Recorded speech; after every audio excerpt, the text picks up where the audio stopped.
Hi guys. Hi guys! So yan, may na-receive kami parcel today wait,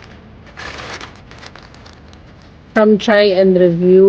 So, i-open natin siya. So, open it, baby. Hindi kami sa kwarto ni Kuya.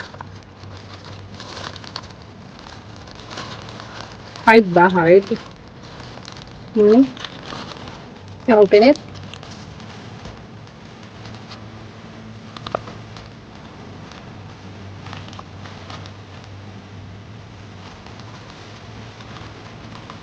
Gagamitin kasi ito ni baby girl ngayon. So, siya mag-open. So hard ba? You hold the phone and I'll open it. Sige. Here. Sige. Dito siya sa kwarto ni Kuya niya. Wow. What's that? Oh, see? Ito siya. Try and review. It's a soap.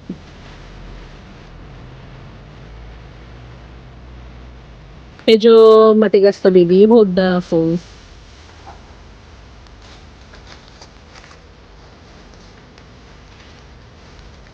We cut off your nails. Yeah, it's okay. Hold on that we're opening the package. Yeah.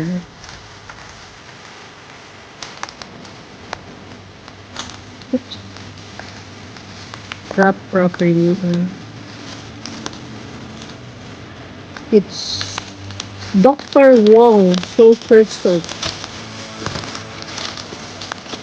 See guys? It's Sulfur Soap, Dr. Wong. So, maganda tong anti-parasitic, anti-fungal. Alam niyo guys, kung bakit kay baby ko to ipapa-test ngayon. Kasi, come here baby. Meron kasi siyang irritation sa kanya. Ayan. Ayan. So, tatry natin to perfect kasi 'di ba antibacterial siya saka antifungal. So, ite-test ko ni Kara mamaya pagligo niya. So, yan yung papagamit natin sa kanya. Tapos, tingnan natin for several days kung mabilis matatanggap po. Kasi, maganda sa mga skin irritations yung Dr. Wong. So, thank you, Dr. Wong Dr. S. Wong, Sulfur Soap. Chinek ko naman kanina, may mga gumagamit naman na kids.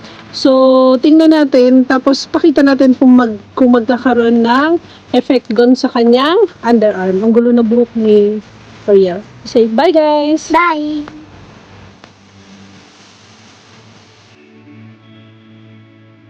Hi guys! So ayan, kakaligo lang ni baby. Half bath lang siya. So, pakita natin. Ayan, yan yung kanina. Ano siya? Ayan. So, nakalagay kasi dito sa Dr. S. Wong's sulfur soap. Yung pa namin yan. Helps prevent scabies if used regularly, may be used for pimples and other skin infections, may aid in the healing of cuts and sores, and relieve itchiness of skin. Also, treats dandruff caused by fungi. Tapos, yung directions nito, for best result, it should be bathed with warm water, then soak thoroughly. Allow soap to stay on skin for 2 to 3 minutes before rinsing off. Tapos, pat to dry lang. Huwag mo siyang wipe. Kanina, may sarili kasi siyang soap sa katawan niya. Pero yung ginamit niya dito sa underarm niya ay, what did you use in your underarm, baby? Dr. S. Wong Sulfur Soap. Ito yung ginamit niya. How's the smell, baby? Ito. It's so mild lang naman yung smell niya. Kasi di ba minsan parang pag sulfur soap, yung iba parang medyo matapang yung amoy. Itong yellow na to, mild lang yung amoy nito. So, tingnan natin after ilang days kung kamusta yung magiging response sa underarm ni Uriel. So, yun lang naman guys. Kasi babay na to them. Sabi niya, let's see the result in her kitty after several days. Ayan guys, so nakikita niyo. Pero siyang may butlig-butlig eh. Ito butlig to. Maliit lang to nag-start. Wala namang iba sa ibang part ng body niya. Is there other in your other part of your body? Dun lang sa underarm niya lang. Hindi ko alam kung saan siya nanggaling. Sabi niya, baby Makati ba yun? Oh, it's Makati daw. So wala naman akong ibang nilalagay na any cream. So yun lang po, tingnan natin yung magiging result nitong Dr. S. So ang galing no, ang perfect lang nung pagkakadating nito. Kasi kailan lang to yung kinikinin niya na ganyan. So ayan, perfect na mare-review natin siya kung maganda yung effect niya sa talagang may skin fungi, skin irritation.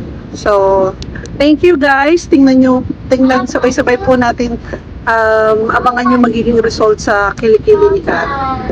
So bye guys. Ayan, Mama look daw. Ayan na. Sige, bye guys. Bali 3 days niyang ginamit yan. Umaga, tapos gabi. Tapos binababad ko siya ng 2 to 3 minutes tuwing gagamitin niya. Yan siya before. Ang daming mga nakapalibot na mga butlig sa gilid-gilid. Tapos ngayon, nung pang 3rd day niya na, ito na yung picture niya nung pang 3rd day niya na.